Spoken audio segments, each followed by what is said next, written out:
mean, you can't go wrong with Margot Robbie. Once upon a time, your mother unzipped herself like a leather handbag for you, so the least you could do is buy one in return. And Chanel has just the bag.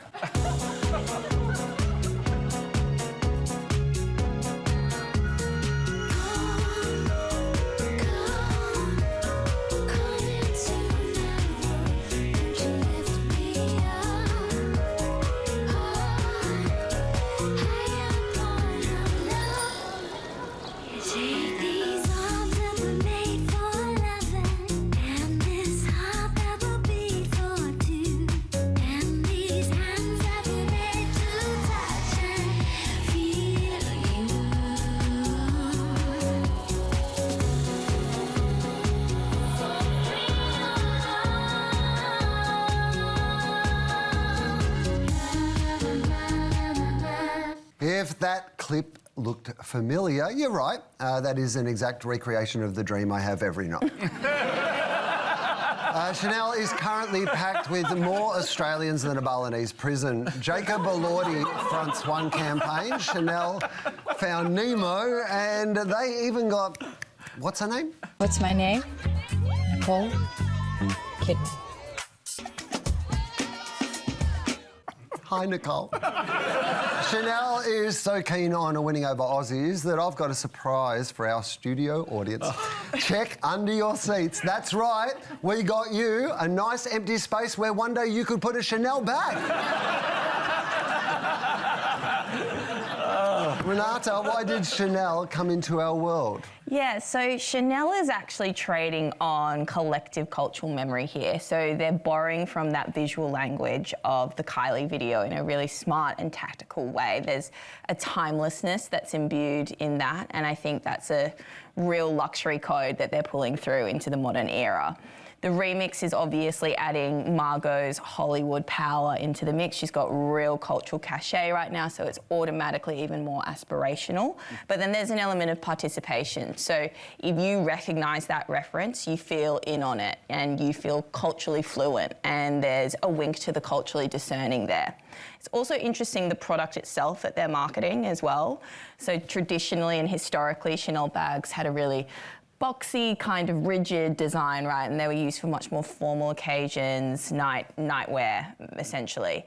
This bag is a lot softer, it's a bit bigger, it's used from day to night across all these different occasions, so it has a much more justifiable cost per wear. So it's kind of nodding to the casualisation of fashion these days. What's interesting is the Australian effect. There is a really laid-back and authentic sensibility to Australians on the world stage right now, and they're kind of each having either a renaissance or their own moment in the sun, and Australians travel really well overseas. We're kind of like Switzerland. So we're really, a safe bet for the rest of the world. Margot's really ticking millennial boxes, and then Kylie and Nicole are really ticking that older icon credibility space, and then Jacob is kind of just a Gen Z magnet. This piece of content is made to be shared, and so it's going everywhere online, and they haven't spent a cent. It's getting picked up on morning shows, and they haven't spent a cent necessarily on mainstream advertising, particularly on television. And it's easy to forget, these fashion brands spend up to 30 to 40% of their revenue on marketing, because they want to drive desire, not explaining the products, driving desire. And celebrities play a major role. And people look at that and they go, oh, that must be so expensive to get a celebrity. It's much cheaper than constantly changing your product. So really good luxury brands know, keep your brand timeless, refresh the faces. And this is a really smart refresh on behalf of Chanel, because they don't have to change everything. They get it. And I mean, you can't go wrong with Margot Robbie. What I think is interesting is that we at the end of the world think about us being Australian all the time. I don't know, the audiences around the world look at that and go, hey, there's 2 Australians in it. I think a lot of people that saw Barbie around the world wouldn't know that Margot Robbie came from Australia, especially being Hollywood-based.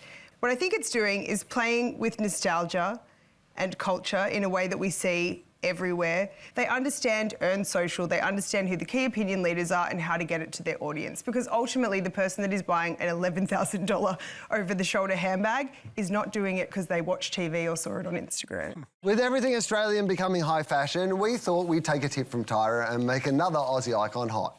She's sleek, she is exquisite, she is shiny, she is, how do you say, un sec. She is the perfect backyard pillow. She loves to spin. You can drink straight from her nipple. Gruen de Chanel. Get on the piss.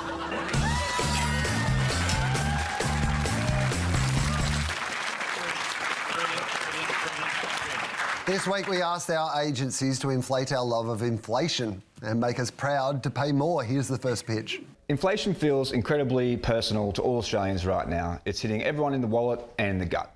So we wanted to connect with that feeling, but flip it into something unexpectedly positive. Inflation actually gives back. This is Tom. He was injured in a car crash. Beth will take 6 years to pay off her student debt. James has struggled with isolation.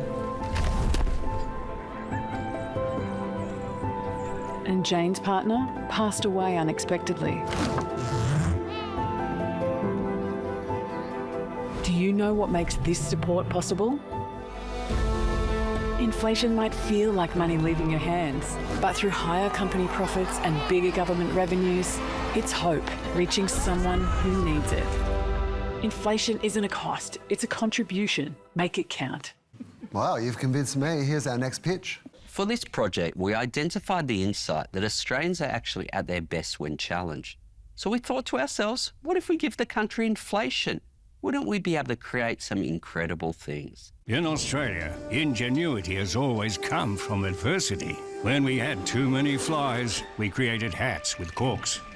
When we had too many floods, we created houses on stilts. When we had no chance of beating the Americans, we created a keel with wings.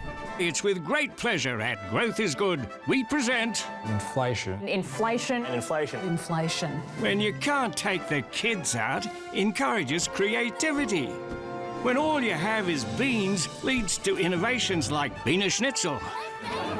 Creates cheaper tech and helps develop fuel alternatives. Inflation fuels innovation. A message from Growth is Good. Well, you've convinced me, but what will our panel think? Russell, which one did you prefer? I found it hard to be convinced. I'm going to go with number 2, more laughs in number 2. OK, Renata, what about you? I like the reframe in number 1 better. Liana, what did you think? It was number 2 for me. OK, Todd, here we go. What do you reckon? I'll go with number 1. Number 1, OK, that means it's a tie, right? It's a tie. Did I add it up correctly? Yeah. OK, here we go. Look at this. We've got a trophy that splits in half.